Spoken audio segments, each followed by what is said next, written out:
Operation Epic Fury has achieved what was once thought impossible: the surgical removal of the regime's neural network. Terrorist regime in Iran with Operation Epic Fury!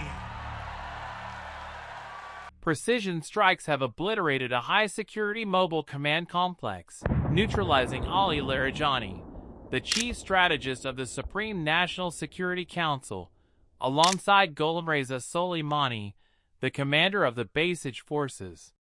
For decades, these men were the architects of regional chaos and internal repression. Today, they are casualties of a relentless intelligence-driven campaign. Chief of Staff, on your behalf, I would like to commend the performance of the Air Force and all the personnel, the intelligence. By striking them in a makeshift headquarters, Allied forces sent a chilling message: there is no bunker deep enough and no hideout humble enough to shield the elite. Larijani's death severs the regime's final strategic link to the world, while the loss of the Basij leadership leaves the streets without their primary enforcers.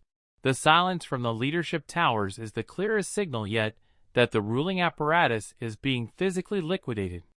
The messaging from Washington to Allied capitals has shifted from diplomatic requests to an outright economic and military confrontation.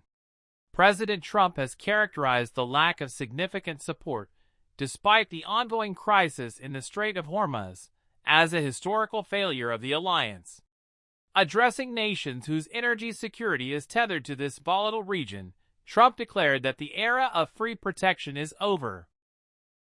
He has demanded that allies deploy their own warships to secure the flow of oil, effectively placing a price tag on the American security umbrella. This ultimatum signals that Washington will no longer act as a unilateral shield without a shared burden. The future of global security now rests on whether allies are willing to pay the defense bill or risk a total withdrawal of American protection. Official assessments now indicate that the adversary's military and political capacity is gasping for air. Despite sporadic and unorganized attempts at retaliation, the White House is confident that the regime can no longer mount a cohesive defense. The stance remains clear: while the conflict may not end tomorrow, the outcome, a total surrender, is inevitable. Reports suggest that following the latest high-level assassinations, the internal succession process has utterly fractured. Trump's administration has left no other option on the table but a total political reset. By focusing entirely on this theater, Washington is signaling that the goal is not merely to push the regime back, but to ensure it never has the capacity to threaten the region again. The maximum pressure campaign has reached its physical endgame. The technical backbone of this success lies in the electronic warfare dominance of the EA-18G Growler aircraft. Utilizing a lethal mix of legacy jamming pods and next-generation electronic attack systems, Allied forces have rendered sophisticated S-300 and Bavar 373 networks completely useless. This technological siege allows strike packages to operate with near impunity, treating contested airspace like a training range. Radars are not just being blinded. They are being fed false data, causing defensive units to lose all coordination. This explains why the regime's top brass were vulnerable even in their most secret locations. The radars were dead, the radios were jammed, and the sky belonged entirely to the opposition. The adversary's defensive wall has been reduced to a heap of silent, burning metal. The global energy market is facing its most severe test, as the Strait of Hormuz remains under a shadow of total uncertainty. Recent data confirms a massive 20% collapse in global oil shipments as the waterway becomes a graveyard for commerce. With over 16 tankers targeted, insurance giants have declared the region impassable, sending oil prices skyrocketing toward unprecedented levels. While Washington pressures allies to secure their own supply lines, the smart control tactics used to blockade the strait are strangling economies across the globe. This is no longer just a regional conflict.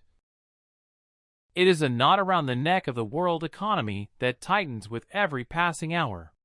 Without a decisive international naval intervention, the global supply chain faces an imminent and catastrophic break. Initially, Gulf Arab states did not want the United States to go to war with Iran, but now many are urging Washington to accelerate the process and not allow Iran to dictate policy in the region. 3 government sources in the Gulf countries confirm this. The shift in the positions of regional leaders stems from Iran's response to U.S.-Israeli attacks. אנחנו חיסלנו לצידו גם את מפקד הבסיג', זה העוזרים של הגנגסטרים, שהם מפיצים טרור ברחובות. Gulf states are concerned that if Iran retains significant weapons or military-industrial facilities, the Islamic Republic could permanently threaten the region's energy resources. This is currently being demonstrated by Iran's closure of the Strait of Hormuz and attacks on targets in neighboring countries. Intelligence indicates that the latest phase of the campaign is targeting the very heart of the adversary's military-industrial complex.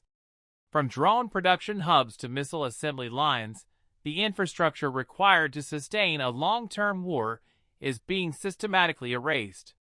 This strategy ensures that the regime cannot replenish its asymmetric tools, stripping away its future ability to strike back. The failure of defensive systems to stop these strikes has dealt a final blow to the regime's military prestige. Allied forces are not just targeting soldiers. They are conducting a structural purge that will set the country's technological capabilities back by generations. As these strategic factories burn, the ambition of regional hegemony dies with them. The most tangible sign of an impending shift in the war is the arrival of the USS Tripoli and a full contingent of Marines. This massive amphibious buildup signals that the conflict may soon move beyond the skies. The presence of these elite landing forces introduces the reality of seizing strategic coastal points or launching ground incursions to physically reopen the Strait of Hormuz. While official channels speak of deterrence, the scale of this force suggests a readiness for a direct and decisive intervention on the ground. This movement on the water is creating immense psychological trauma within the remaining defensive ranks, signaling that the final chapter of the operation may involve a direct boots-on-the-ground presence to finish the job. The liquidation of the leadership and the arrival of a massive amphibious force have pushed the conflict to a terminal threshold. The next 48 hours will decide the fate of the region, either a total collapse of the remaining regime elements or the commencement of a strike 20 times more devastating than anything seen yet. Whether the world unites under a new security architecture or fractures into isolated blocks depends on the decisions made in the coming hours. At the military report, we continue to track every radar blip and every executive order. Is this the end of an era or the beginning of a larger fire? Subscribe, stay informed, and witness the final move with us. Thank you for watching, and stay strategic.